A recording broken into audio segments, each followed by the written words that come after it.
역대하 20장 31절에서 37절입니다. 여호사밧이 유다의 왕이 되어 왕위에 오를 때 나이가 35세라 예루살렘에서 25년 동안 다스리니라. 그의 어머니의 이름은 아수바라 시리의 딸이더라. 여호사밧이 그의 아버지 아사의 길로 행하여 돌이켜 떠나지 아니하고 여호와 보시기에 정직하게 행하였으나 산당만은 철교하지 아니하였으므로 백성이 여전히 마음을 정하여 그들의 조상들의 하나님께로 돌아오지 아니하였더라. 이외에 여호사밧의 시종 행적은 하나니의 아들 예후의 글에 다 기록되었고 그 글은 이스라엘 열왕기에 올랐더라. 유다왕 여호사밧이 나중에 이스라엘 왕 아하시아와 교제하였는데 아하시아는 심히 악을 행하는 자였더라. 두 왕이 서로 연합하고 배를 만들어 다시스로 보내고자 하여 에시온 게벨에서 배를 만들었더니 마레사 사람 도다 와후의 아들 엘리에셀이 여호사밧을 향하여 예언함으로 이르되 왕이 아하시아와 교제함으로 여호와께서 왕이 지은 것들을 파하시리라 하더니 이에 그 배들이 부서져 다시스로 가지 못하였더라. 아멘. 오늘 말씀 역대하 20장 31절에서 37절입니다. 오늘 말씀은 여호사밧의 남유다 통치에 대한 마지막 부분입니다. 여기서 모압 연합군의 남유다 침공에 관한 기사에 이어서 여호사밧의 통치에 대한 평가 그리고 북이스라엘의 왕 아하시아와 교제했다라는 것. 교제함으로 인해서 무엇을 했는가 보면 해상무역을 하기 위해서 배를 만들고 배를 이제 물 위에 띄우려고 했던 그런 모습입니다. 근데 어떻게 됩니까? 그것을 하나님께서 막으셨다라는 것을 볼 수가 있습니다. 먼저 31절부터 34절은 여호사밧 왕의 이제 그동안 남유다를 어떻게 통치했는가에 대한 개요와 그 기본 평가가 기록되어 있습니다. 즉 역대기 기자는 여호사밧이 여호와 보시기에 정직히 행했으나 산당은 패하지 않았다라는 것을 기록합니다. 산당을 패하지 않은 것 때문에 어떻게 됩니까? 남유다 백성들로 하여금 그들의 조상 하나님께 돌아오지 않았다라는 것입니다. 하나님만 섬기는 일에 그들이 실패했다라는 이야기를 남겨두고 있음으로 인해서 여호사밧의 한계를 이제 드러내고 있습니다. 아마도 여호사밧은 종교개혁을 일으켰지만 어떻게 됩니까? 완전하게 남유다로 하여금 완전하게 하나님을 섬기도록 하는 일에는 실패했다라는 것을 생각할 수가 있습니다. 즉 백성들을 완전하게 자신의 어떤 통치 아래 이렇게 휘어잡는다라고 생각한다면 그것이 실패했다라는 것을 생각할 수가 있습니다. 왜 그렇습니까? 산당을 다 없애느냐, 없애지 못했느냐, 이 모습은 산당 자신은 하나님을 믿었기 때문에 산당이 필요 없습니다. 그럼 그것을 다 없애야 되는데 그러지 못했다라는 것은 백성들의 반발이 있었을 수도 있다라는 것을 생각해 볼 수가 있습니다. 그 반발을 백성들이 반대하는 그것을 완전히 힘으로 아니면 지혜로 어떤 능력으로 누를 수 있었느냐, 완전히 장악할 수 있느냐 없느냐의 차이를 생각해 볼 수가 있습니다. 그 차이를 생각한다면 그것을 완전하게 억누르지 못했다라는 것은 그만큼의 힘이 부족했다 또는 한계가 드러났다라는 것을 생각할 수가 있습니다. 그리고 35절부터 37절 말씀은 여호사밧의 마지막에 있었던 사건 중 하나입니다. 사건입니다. 즉 다시스로 보낼 무역선을 건조할 목적으로 아카바반의 에시온게벨항을 장악하기 위해서 북이스라엘의 아하시아 왕과 해상무역 동맹을 맺고 배를 배를 만들었지만 하나님께서 어떻게 하십니까? 이 배를 파산시키십니다. 그로 인해서 동맹이 무너졌다라는 것을 알 수가 있습니다. 하나님께서 이 무역선을 파산시키신 이유가 무엇입니까? 북이스라엘의 아하시아 악한 하나님을 따르지 않은 왕과의 교제로 인해서 잘못된 모습, 하나님을 대적하는 왕과 이렇게 교제하는 것, 하나님이 원치 않으신다라는 것을 이야기해주고 있습니다. 그에 대한 하나님의 어떤 징계라 볼 수 있습니다. 이렇게 본문이 여호사밧의 통치를 마감하면서 이 기사를 기록한 것은 여호사밧이 비록 하나님 보시기에 정직히 행하려고 노력하기는 했지만 그는 하나님 앞에서 그의 삶을 보면 하나님 앞에서 완전하지 못했다라는 것을 볼 수가 있습니다. 왜 그렇습니까? 방금 전에 북이스라엘의 왕 아하시아와 교제했을 뿐만 아니라 그의 아버지 아합과도 교제를 했고 결혼 동맹도 맺고 하는 그러한 모습을 보였습니다. 연합군을 결성하기도 하고 이런 모습을 가졌다라는 것은 하나님이 원치 않는 그런 모습이다라는 것, 이런 모습이 완전하지 못한 그런 인간의 모습이다. 우리의 모습이 이렇게 완전하지 못하다라는 것을 이야기해 주고 있는 것입니다. 이런 모습을 보면서 생각해 볼 수 있는 말씀을 생각할 수 있는 것은 내 작은 실수 하나로 인해서 공동체가 위험에 빠지거나 공동체를 무너뜨릴 수 있는 그러한 빌미가 제공될 수 있다라는 것입니다. 오늘 말씀 32절 33절 말씀을 보면 여호사밧이 그의 아버지 아사의 길로 행하여 돌이켜 떠나지 아니하고 여호와 보시기에 정직히 행하였으나 산당만은 철거하지 아니하였으므로 백성이 여전히 마음을 정하여 그들의 조상 하나님께로 돌아오지 않았다라고 말하고 있습니다. 그래서 좀 전에도 말씀드렸듯이 여호사밧이 백성들을 완전하게 자신의 손 안에 잡아들이지 못하는, 장악하지 못한 그런 모습이 있을 수 있습니다. 그렇기에 산당을 다 철거하지 못하고 남겨두게 되었을 것입니다. 이 모습을 보면서 생각할 수 있는 것은 하나님 앞에 순종할 때 철저하게 순종하지 못하면, 완전하게 순종하지 못하면 분명 하나님을 떠나는, 하나님을 배신하는, 하나님의 뜻에 거스르는 그러한 모습이 나타나게 된다라는 것입니다. 어떤 빌미를 제공하게 되는 그런 모습이 나타납니다. 하나님을 온전히 섬기지 못하고 불순종하는 그런 모습이 나타난다라는 이야기입니다. 그래서 어떻게 합니까? 버릴 것은 철저하게 버려야만 하나님 앞에서 온전한, 완전한 순종의 모습을 가질 수가 있다라는 것입니다.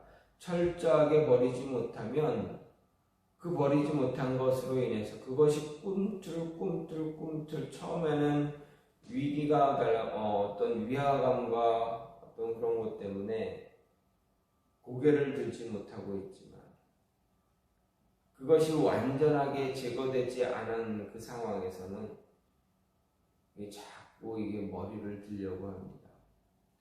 불순종의 모습이 어떤 빌미가 남겨지면 그 남겨진 그것이 계속 머리를 들이밀고 고개를 뻣뻣이 세움으로 인해서 끝내는 어떻게 됩니까? 순종하지 못하는, 불순종하게 되는 그런 모습을 갖게 합니다. 이스라엘의 역사를 보게 되면 이 모습들이 얼마나 많이 나타납니까? 출애굽의 기사를 보면서 출애굽 이후에 광야에서 이스라엘 백성들이 얼마나 하나님의 말씀에 순종하지 않았는가. 그 위대한 지도자 모세의 지도력을 통해서 모세가 이끌어갔던 그 광야 40년의 시간을 보면서 하나님의 능력을 눈으로 체험하면서 끊임없이 하나님을 배신하고 하나님께 불평불만을 쏟아내던 그 이스라엘 백성들을 보십시오. 아무리 그것을 제거하려고 해도 끝까지 완전하게 제거되지 못하기에 끝까지 어떻게 됩니까? 불순종의 모습이 드러나고 있다. 끊임없이 바로 한 2, 3일 전에 정말 말도 안 되는 기적을 체험했음에도 불구하고 2, 3일 만에 하나님을 배신하고 불평불만 쏟아내고 하나님의 지도자 모세를 대적하려고 하는 그 이스라엘 백성들, 가나안 땅에 들어가서도 마찬가지입니다. 끊임없이 하나님 앞에 순종해야 되고 하나님의 말씀 잘 들어야 되는데도 끊임없이 그들은 어떻습니까? 우상을 숭배하고 가나안 민족의 어떤 그 우상들을 찾아가는, 그들과 함께하는 그 모습을 갖게 됩니다. 아마도 애굽 땅에서 그렇게 400년이 넘도록 섬겼던 우상들, 그 모습이 자연스럽게 배어 있었기에 가나안 땅에 들어와서도 40년 동안 그것을 다 버리려고 해도 완전히 버리지 못한 옛사람의 옷을 가나안 땅에서도 완전히 제거하지 못함으로 인해서 끝까지 끊임없이 어떻게 됩니까? 하나님을 배신하고 하나님 떠나고 하나님 말씀 순종하지 못하는 모습들을 얼마나 많이 그들이 보여주고 있습니까? 오늘 모습도 바로 그러한 모습 가운데 하나입니다. 그 위대한 왕 다윗이 지난 이후에 솔로몬의 말년에 솔로몬은 어떻게 됩니까? 하나님을 떠나는 그런 모습이 나타납니다. 그 이후로 남과 북이 갈라진 이후에 북이스라엘은 완전히 하나님을 떠나게 되고 남유다는 아무리 하나님 앞에서 신실한 왕이 세워진다 할지라도 완전히 제거하지 못했던 그러한 불순종의 모습, 그것으로 인해서 끊임없이 어떻게 됩니까? 하나님을 멀리하는, 하나님을 떠나는 모습들이 백성들 안에 나타나서 끊임없이 종교개혁을 일으키고 마지막은 어떻게 됩니까? 끝내 바벨론의 나라가 망하고 바벨론의 포로로 끌려가는, 아수르의 포로로 끌려가는 그런 모습들 갖게 되지 않습니까? 제거해야 될 것, 버려야 될 것 철저하게 완전하게 버리지 못한 모습 때문에 마지막은 언제나 하나님의 징계가 임하게 된다. 어떻게 보면 이 버려야 할 것 버리지 못한 것은 우리 안에 있는 작은 실수이기도 합니다. 이 작은 실수가 나 자신만을 망가뜨리는 것이 아니라 공동체를 무너뜨리기도 한다라는 것입니다. 내 욕심 때문에 내가 속한 공동체에 어려움을 가져다 주는, 내 욕심, 내 작은 실수 하나로 인해서 내가 속한 교회 소그룹에 어려움을 갖게 하는, 힘든 일들이 생기게 되는, 나의 실수로 인해서 내가 속한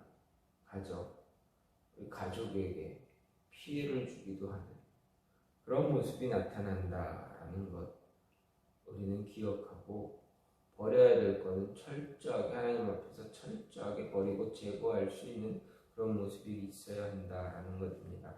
또 한 가지는 무엇입니까? 하나님을 대적하는 자와 함께하는 그러한 실수는 갖지 말아야 한다라는 것입니다. 35절 말씀 보면 유다 왕 여호사밧이 나중에 이스라엘 왕 아하시아와 교제했다. 북이스라엘의 아하시아 왕과 교제했다 이야기합니다. 그리고 이 아하시아 왕이 어떤 사람인가 덧붙여 말하는데 신이 악을 행하는 자였다 이야기합니다. 그래서 하나님이 어떻게 하십니까? 마레사 사람 두다와후의 아들 엘리에셀로 하여금 여호사밧에게 예언을 줍니다. 아하시아와 교제함으로 여호와께서 왕이 지은 것을 파하시리라. 배를 무너뜨릴 것이다. 배를 파산시킬 것이다. 라는 이야기를 합니다. 왜 그렇습니까? 왜 여호사밧이 하나님께 정직히 행하였던 여호사밧의 뜻을 왜 하나님이 막고 왜 여호사밧이 만든 배를 파산시키는 것입니까?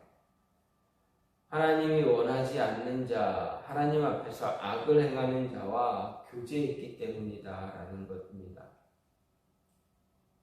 하나님이 원하지 않는 자와 함께하고 그와 어떤 교제를 하고 교류를 이루고 하게 되면 어떻게 됩니까?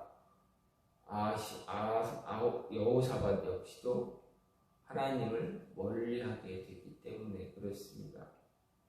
흔히 우리는 믿지 않는 자와 같은 멍에를 매지 말라라는 말씀을 갖고 있습니다. 우리에게 주어졌습니다. 그런데 어떻게 됩니까? 우리는 믿지 않는 자와 멍에를 맬 때가 얼마나 많습니까? 그러다 보니 내 삶이 하나님으로부터 멀어지게 되기도 하고 하나님과의 교제가 소원해지기도 하는 그런 모습이 나타나게 됩니다. 잘못된 만남으로 인해서 그 만남에 대한 책임을 져야 할 때가 생긴다라는 것입니다. 흔히 우리는 믿지 않는 자와 결혼하지 말라 이야기합니다. 왜 그렇습니까? 믿지 않는 자와 결혼하게 되면 처음에는 그렇지 않을 것 같지만 어쨌든 시간이 흐르다 보면 어떻게 됩니까? 내 신앙, 내 믿음이 흔들리게 되고 하나님과 멀어지게 되는 그런 모습이 비일비재하기 때문에 그렇습니다. 믿지 않는 자와 함께함으로 인해서 내 마음이 하나님으로부터 멀어지게 되는 것입니다. 사단은 우리로 하여금 한꺼번에 단번에 하나님과 단절시키는 그러한 모습으로 우리를 유혹하지 않습니다. 사단의 계략은 이것쯤이야, 이것 한 번쯤이야 라는 속삭임으로 우리에게 다가옵니다. 한 번쯤이야, 이번, 그래, 힘들고 이런 상황이니까 하나님 이해하실 거야. 하나님 이번만. 그렇게 하다 보면 어떻게 됩니까? 어느 순간 그 한 번이, 이번 한 번만이 하나님도 이해하실 거야 라는 그 마음, 그 모습이 습관화되어집니다. 합리화되어집니다. 회를 거듭할수록 자기 합리화를 시키게 됩니다.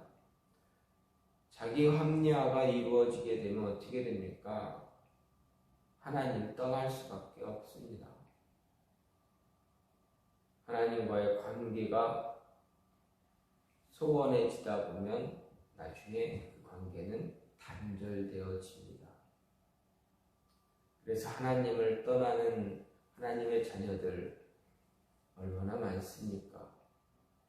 우리가 교제할 때 누군가를 만나면, 누군가를 모르는 사람과 만나면 교제하다 보면 그들이 각 10명 가운데 한 과반수 이상이 뭐라 이야기합니까? 나도 예전에 교회 다녔어 라는 이야기를 하는 사람들이 많다라는 것입니다. 그들이 왜 그 고백을 하게 됩니까? 과거에는 다녔는데 지금은 왜 하나님과 멀어졌는가? 바로 이러한 모습들이 나타나기 때문입니다.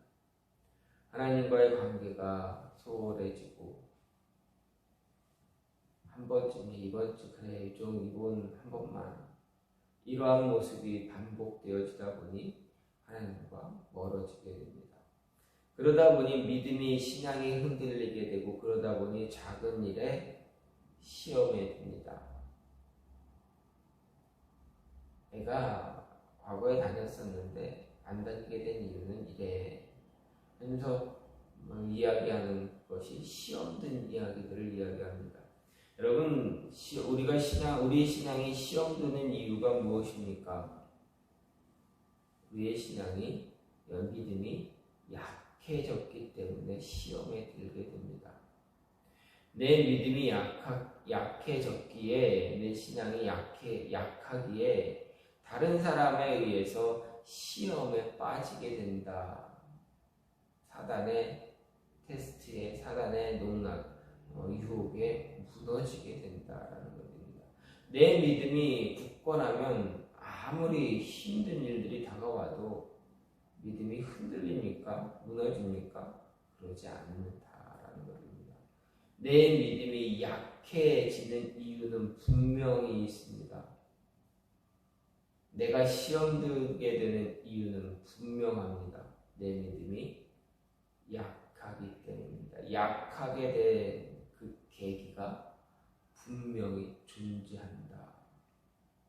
그 계기를 철저하게 몰아내지 않으면 끝내는 그에 대한 책임을 져야 한다라는 것. 따라서 우리는 잘못된 만남 갖지 말고 실수 줄여야 합니다. 하나님을 대적하는 자와 함께하는 그러한 실수, 믿지 않는 자와 멍에를 같이 내는 그러한 실수는 범하지 말고 믿음으로 잘 이겨나가야 한다. 이렇게 질문할 수도 있습니다. 우리가 생활하는 삶에서 믿지 않는 자가 너무 많은데 그들 다 단절해야 됩니까? 참 안타까운 현실이고 힘든 그런 모습입니다. 철저하게 우리가 버릴 수 있을 때는 버리고, 내가 컨트롤할 수 없는 그런 상황은 어쩔 수 없겠지만 그래도 내가 컨트롤할 수 있는 상황이 있다면 철저하게 하나님을 의지하고 하나님께 도움을 요청하면서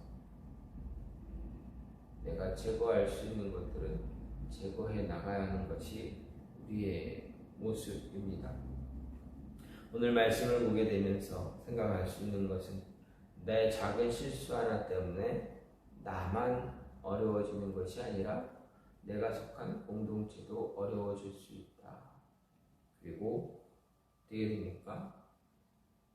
하나님을 대적하는 자와 멍에를 함께 매는 그러한 실수 갖지 말아야 한다라는 것입니다. 오늘도 믿음 안에서 승리할 수 있는 여러분이 되길 간절히 소망합니다.